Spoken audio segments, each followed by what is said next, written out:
Hello, everybody, and welcome to this meeting of the Staffing Matters and Urgency Committee. I'd like to welcome committee members and officers and also anybody watching at home to this particular meeting. There aren't any apologies to declare as all the councillors are here. Just to mention that Councillor Myers is both on screen but has also dialed in via telephone due to connectivity issues, so might speak through a telephone rather than on Zoom. First item is declarations of interest. Are there any declarations to declare? I'll just give colleagues a few seconds, but no additional declarations to declare. Thank you very much. Takes us straight through to item 2, exclusion of the press and public. And there's a note in front of us just to remind us that during agenda item 5, implement new corporate leadership group, that we shouldn't have discussion on matters relating to individuals and the financial affairs of particular persons. But given it's a general update, and Trudy will obviously present that report to us, I don't envisage that there'd be a reason for us to need to drop into a private session for agenda item 5.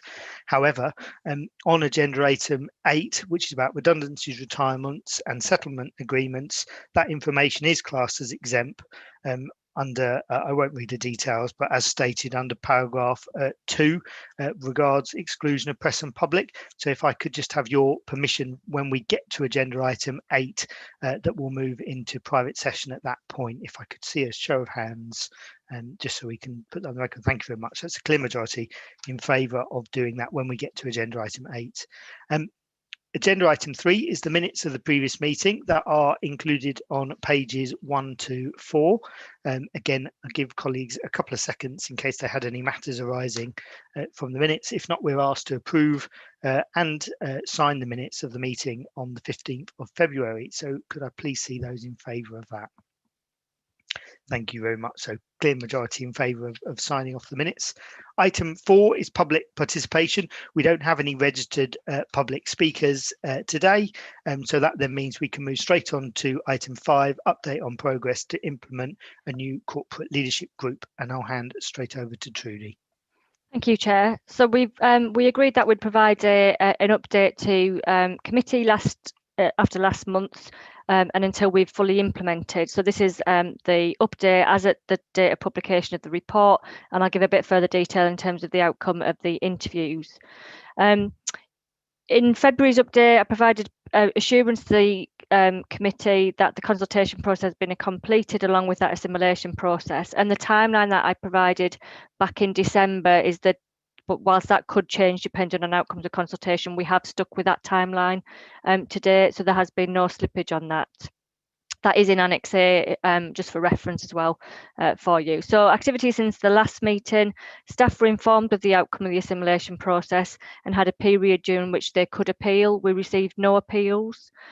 Staff that were not assimilated were asked to express interest in the vacant post in the new structure, and this is an important step that the council follows to mitigate any possible compulsory redundancies.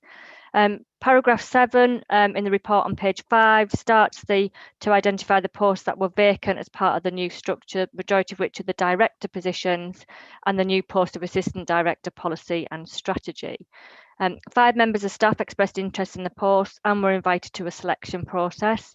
And the selection process for all posts comprised of a leadership panel, the stakeholder panel, and then the final member appointment panel, which this committee agreed as a subcommittee. The stakeholder panel involved a selection of council's key partners, and these processes took place week commencing the 1st of March. So at 12, it does say that at the time reports of final results were not known, but I can confirm now that 3 individuals have been appointed. So Tracy Carter has been appointed to the Director of Economy, Regeneration and Housing. James Gilchrist has been appointed to the Director of Environment, Transport and Planning, and Pauline Stutchfield has been appointed to the Director of Customer and Communities. Next steps then, so we've offered the post with the starting salaries, and for those staff who are unsuccessful, there are now further processes to go through, and this includes consideration of other redeployment opportunities across the council and the formal HR processes for redundancy. The vacant posts that are left within the CLG structure will be advertised externally. So we agreed that as part at committee that would go through the internal process and then move straight onto the external process. So the advertisement should be occurring this week for those vacant positions. There's been no formal consultation during this period from the trade unions, though, are fully aware of all the processes and have been updated throughout. I think that's sufficient for an update, Chair. If there's any questions. Thank you very much for that. Any questions or comments from colleagues? I can see a few shakes of the head. If not, the recommendation in front of us is to note the progress to date. And perhaps just before we do that, Trudy, is there anything in terms of next steps for this particular committee to be aware of? I don't think specifically in terms of, so the process is going external for advertisement, and we'll use the assessment, the subcommittees that were previously set up. So we'll hope to get those arranged quite quickly.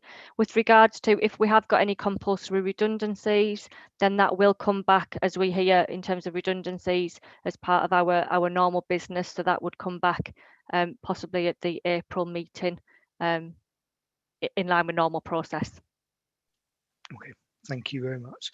So recommendation is on page 8.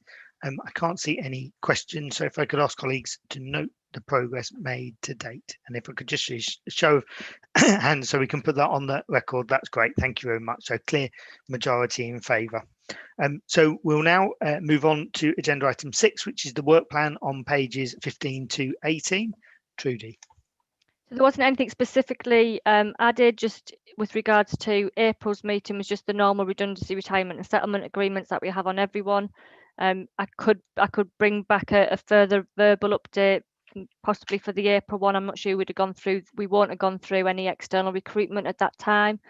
It's up to you, Chair, whether the committee would like that back for April or whether a kind of a final reporting should be done by May. Take advice from others, but it seems sensible, given what you just said, Trudy, to add it as an item for the 17th of May meeting. I can see a couple of nods. So with that addition, if I could ask to sign off the work plan, and I'll take, if you're not waving at your screens, that you agree with the work plan. Thank you very much. Agenda item 7 is urgent business. I've not been advised of any urgent business, so unless Janie now tells me that there is some, nope, I shall note that, and then we'll move on to agenda item 8. But as agreed at the start of the meeting, we'll now drop into private session to do that. So thank you to everybody for joining us at today's meeting, and we'll see you for the next one.